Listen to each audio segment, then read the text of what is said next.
आवाज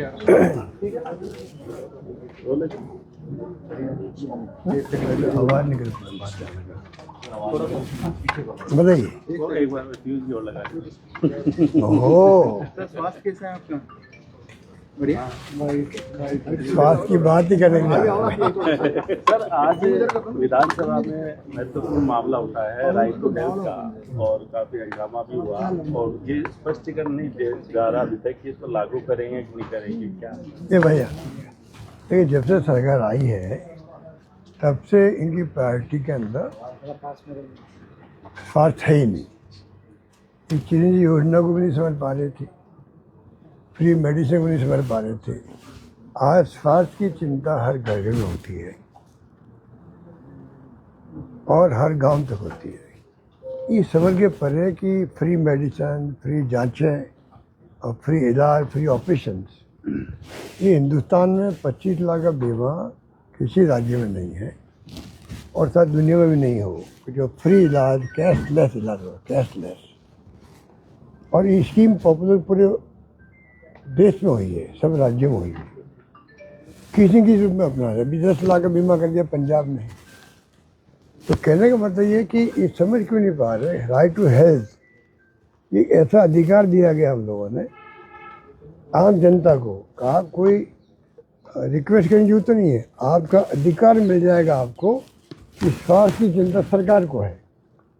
इतना बड़ा क्रांतिकारी निर्णय हमने किया, उसके बारे में अगर मंत्री जी कहे या सरकार कहे, जो कमेंट किए वो दुर्भाग्यपूर्ण है, मैं उसकी कंडम करता हूँ। बल्कि मजबूत करना चाहिए था इसको। इसके जो राइट टू हेल्थ है, इसके नियम कायदे बना के अभी तक तो लागू करना चाहिए था और स्ट्रॉन्ग करना चाहिए था इनको, तो आपका नाम होता पूरे देश के अंदर। आज राजस्थान की जो स्कीम है पूरी हर राज्य में उसकी चर्चा हो रही है। यहाँ पता नहीं किस प्रकार से बिहेव कर रहे हैं।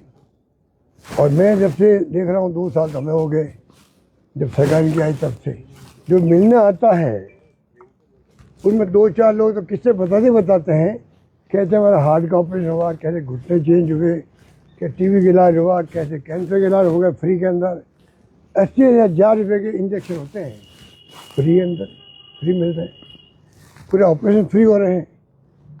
तो समझ के परे कि जो शिक्षा और स्वास्थ्य 2 ऐसी चीज़ें होती है, सरकार को लॉन्ग टर्म के लिए, आने वाली पीढ़ियों के लिए मजबूती से उनको मजबूत करना चाहिए। शिक्षा के क्षेत्र में भी अब अंग्रेजी स्कूल हमने खोली, कमज़ोर कर दिया उसको भी। इनकी प्रायोरिटी वो भी नहीं है, क्योंकि हिंदी के जज्बात बनते ही लोग। अरे हम भी हिंदी के पक्षधर हैं, पर इंग्लिश की जगह इंग्लिश से दुनिया बदल गई है। मोबाइल फ़ोन आ गए हैं, IT का ज़माना है, कंप्यूटर आ गए हैं। बच्चों को भविष्य बनाना है तो आपको करना पड़ेगा, इंग्लिश की पढ़ाई भी करनी पड़ेगी। कोई प्रायोरिटी नहीं है, तो इसकी प्रायोरिटी में कुछ है ही नहीं। ना सिंचाई, ना पानी, ना बिजली, ना शिक्षा, ना स्वास्थ्य, ना सड़कें। हमारी योजनाओं को कमज़ोर कर दें। अब कितनी मैं गिनाऊँ आपको मालूम है।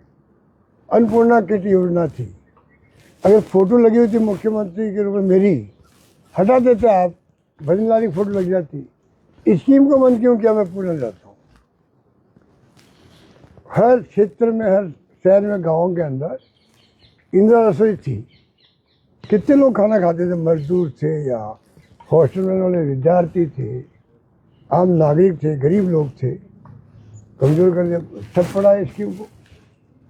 अनेकों योजना ऐसी है जो ठप पड़ी हुई है। क्या बताएं, ट्रैफिक जाम हो रहा है जयपुर के अंदर, और जो हमने वो बनाया इनका कोचिंग हब, 100 करोड़ रुपये लगे होंगे, वो बड़ा ख़राब हो रहा है। तो कहने का मतलब है कि सरकार जो है 2 साल बनाम 5 साल की बातें करती। अब किसने इनको पर्ची पकड़ा दी, मुख्यमंत्री जी को किसने ब्रीफ कर दिया, 2 साल बनाम 5 साल। अरे हमारे तो 1.5 साल तो निकल गया, कोविड के अंदर निकल गया हमारा। तब भी हमने जो योजना बनाई 5 साल। हमारी सरकार के हालात आप देख रहे हो क्या हुआ था। सरकार ज़्यादा ज़्यादा बची थी हमारी सरकार, तो वो भी एक इतिहास बना। कर्नाटक चला गया, मध्य प्रदेश चला गया, महाराष्ट्र चला गया, गोवा चला गया। हमने प्रधानमंत्री मोदी जी के और अमित शाह जी के मंसूबों को ध्वस्त कर दिया हमने राजस्थान के अंदर। ध्वस्त कर दी। 34 दिन होटल में रहना पड़ा हमें, एक MLA छोड़ के नहीं गया हमें। कितना ऑफर हो रही थी उनको, आप कल्पना नहीं कर सकते। ये बातें कितनी बार मैं कहूँगा आप। तो कहने का मतलब ये सरकार जो है 2 साल हुए, 2 साल में बर्बाद कर दिया प्रदेश को। हर गांव में इनकी हालत खराब हो रही है, कोई गवर्नेंस नाम की चीज़ नहीं है। और मैं कह रहा हूँ मुख्यमंत्री जी को, मैं राजनीति हट के बात करना चाहता हूँ आपसे। आप अपनी टीम भेजिए, पता कीजिए कि वास्तव में क्या स्थिति है गाँव के अंदर आपकी सरकार की। अगर आप फीडबैक लेके सुशासन देंगे, गुड गवर्नेंस देंगे, तो फायदा किसको होगा? जनता को होगा। हमें जनता की चिंता है। अगर आपकी सरकार अच्छी चले, सुशासन हो, करप्शन नहीं हो, फायदा किसको होगा? जनता का होगा। तो क्या हम ड्यूटी नहीं है कि विपक्ष वालों की कि जनता के हित की बात हम करें? धन्यवाद। लोकसभा